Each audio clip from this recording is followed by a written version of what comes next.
ખેડૂત ગાય બસાવશે તો જ બસશે, બાકી ગૌશાળા વાળા ગાયો કેટલી ખાસી ખાસી નાસવી છે. બરોબર છે. ખેડૂત છે એને માવતરનું ઘર છે. હા મોરો માવો બનાવીએ, બરોબર. માવાના કિલાના 500 રૂપિયા. બરોબર.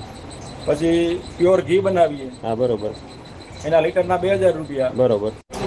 જય ગૌ માતા સભી સાથીઓ. તો આજે આપણે આવ્યા છે વેકરી ગામે, અને વેકરી ગામે એક દેશી ગાયની ગૌશાળા છે, અને ત્યાં આવ્યા છે ને આપણે તેના ઓનરને મળવાનો પ્રયત્ન કરીએ, અને આ ગૌશાળા સસ્ટેન કરવા માટે થઈને, એટલે કે સ્થિર કરવા માટે થઈને શું શું કરે છે. કેમ કે આજે ગામડાના એક ગૌપાલક, અને ગામડામાં વધારે પડતું કહેવામાં આવતું હોય કે દૂધની વેલ્યુ નથી, તો એના બદલે એને શું કર્યું અને એના માટે થઈ અને ગાયને સ્થિર કરવા માટે થઈને શું કરેલું છે. તો આપણે એમના ઓનરને મળીએ. તમારો પરિચય અમને આપજો. મારું નામ ખોડભાઈ ગગજીભાઈ આજાભાઈ, ગામ વેકરી, તાલુકો માણાવદર, જિલ્લો જુનાગઢ. તમે આ ગૌપાલનનો તમારા વિચાર અને ગાય સાથે જોડાવાનો વિચાર કેવી રીતે તમને આવ્યો? એટલે ઓમ તો મને ગાયનો પહેલેથી થોડોક શોખ, અને બધા કે ગાય બસાવવી જોઈએ. હા. તો ગાય કેવી રીતે બસે કે આપણે જો ગાયની પ્રોડક્ટ ઉપયોગ કરીએ, બધા ગાયનું દૂધ ખાઈ, ગાયનું ઘી ખાઈ, તો જ ગાયની ડિમાન્ડ વધે, અને તો જ ગાય બસે. બાકી એમને તો ગાય બસવાની નથી કઈ. 100%. જો ખેડૂત ગાય બસાવશે તો જ બસશે, બાકી ગૌશાળા વાળા ગાયો કેટલી ખાસી ખાસી નાસવી છે. બરોબર છે. ખેડૂત છે એને માવતરનું ઘર છે. હા. એના માવતર વાળા જો હાસવે તો જ ગાયો રહે. 100%. અને વધારે પડતું એવું કહેવામાં આવતું હોય કે ગામડામાં ગાયના દૂધની કોઈ વેલ્યુ નથી, પણ તમે અત્યારે લગભગ 8-10 ગાયો હોય એવું દેખાય છે, બરોબર? 10 ગાયો હોય, તો તમે આ દૂધનું કરો છો શું? આ દૂધનું અમે છૂટક વેચાણ પણ કરીએ. બરોબર. છૂટકમાં લીટરના 80 રૂપિયા લઈએ. બરોબર. અને એનો મોરો માવો બનાવીએ. બરોબર. માવાના કિલાના 500 રૂપિયા. બરોબર. પછી પ્યોર ઘી બનાવીએ. હા બરોબર. એના લીટરના 2000 રૂપિયા. બરોબર. અને છાશ પણ વેચીએ, છાશના લીટરના 25 રૂપિયા. બરોબર.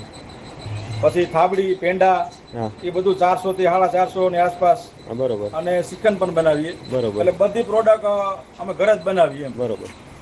એટલે ઓવરઓલ ગાયના દૂધમાંથી તમે જે વસ્તુ તમે જે કીધી, આ બધી ગાયને ઘણી વખત દૂધનો ભાવ ન મળતો હોય, બરોબર, અને આમાં વેતર ઘણી વખત એકયારે પડતું હોય, તો દૂધની જે કસ્ટમર છે એ મર્યાદિત હોય, અને દૂધ વધતું હોય તો તમે એની બાય પ્રોડક્ટ, એટલે કે ઘી છે, માવો છે, થાબડી છે, શ્રીખંડ છે, XYZ આપણે જે બનાવીએ, અને એ કરી અને આપણે જે દૂધનો સારામાં સારો ભાવ મળી રહે એના માટેનો પ્રયાસ કરો છો, બરાબર ને? હા બરાબર. અને જે ગૌપાલન જે અત્યારે જે માણસો અત્યારે જે કરી રહ્યા છે, તો આનાથી તમે ખેતી કે એવું આના પ્રાકૃતિક ખેતી કે એ બાજુ આમાં કંઈ કરેલું કે હજી ન્યા સુધી આપણે નથી કરેલું? ના, ન્યા સુધી નથી પગ્યા, પણ એનો ખાતરનો અને ગૌમૂત્રનો ઉપયોગ કરી થોડા. બરોબર. પણ હાવ પ્યોર નહીં એમ. બરોબર. એટલે રાસાયણિક ઝેર ધીમે ધીમે ઓછું કરવાનો પ્રયત્ન છે. અને અત્યારે આપણે જે ગૌશાળા છે એમાં અત્યારે દૂધ કેટલું થતું હશે? અત્યારે લગભગ 45 થી 50 લીટર દૂધ થાય આખા. અને બધું તમારી પાસેથી નિકાલ થઈ જાય? કોઈ ડેરીએ ભરવા જવું કે એવું કોઈ જાતની કોઈ એવો પ્રશ્ન નથી? ના, ડેરી નથી રાખતા. કેમ કે મોટામાં મોટો જે પ્રશ્ન છે ને ગાયું રાખવાવાળાનો, ચાલો 20%, 25% કે 50%, 60% જે દૂધ નીકળી જતું ને એ પછીનું જે દૂધ વધે ને એનો નિકાલ થાય ને એમાં જો ભાવ નથી મળતો. એની બદલે અવેજીમાં તમે જે ઘી બનાવ્યું છે અને જે તમે બધી પ્રોડક્ટ કીધી છે એના માધ્યમથી તમે ભાવ સારો મેળવી લીધો. તો એક ખાસ કરીને જે ગૌપાલન કરે છે એ આપણે ગગજીભાઈ પાસેથી એક જાણવા જેવું, અને ખરેખર જે પોતે આપણે વેલ્યુ એડિશન કરી અને જો આપણે જો આ કામ નહીં કરીએ તો આ વસ્તુ જે આનો ભાવ જે મળવો જોઈએ ભાવ આપને નહીં મળે, તો ગાય સસ્ટેન યાની કે ગાયને સ્થિર કરવી એક બહુ મુશ્કેલ ભર્યું કામ છે.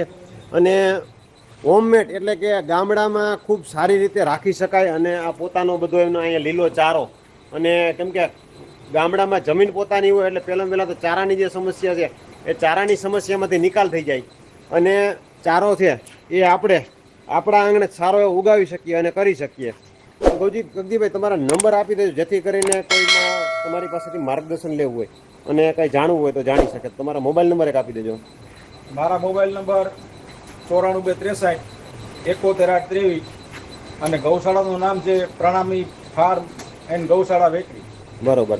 એટલે ખાસ કરીને મિત્રો તમારે જો વેકરી આપણે જુનાગઢ ડિસ્ટ્રિક્ટમાં આજુબાજુમાં જે તમે કોઈ હોય અને તમારે આપણે ગાય વિશે જો કોઈ જાણવું હોય તો આપણે ગગજીભાઈ નંબર આપેલા છે, અને એના ઉપર તમે કોલ કરી અને ગાય વિશે ખૂબ સારી એવી સરસ માહિતી મેળવી શકશો. જય ગૌ માતા.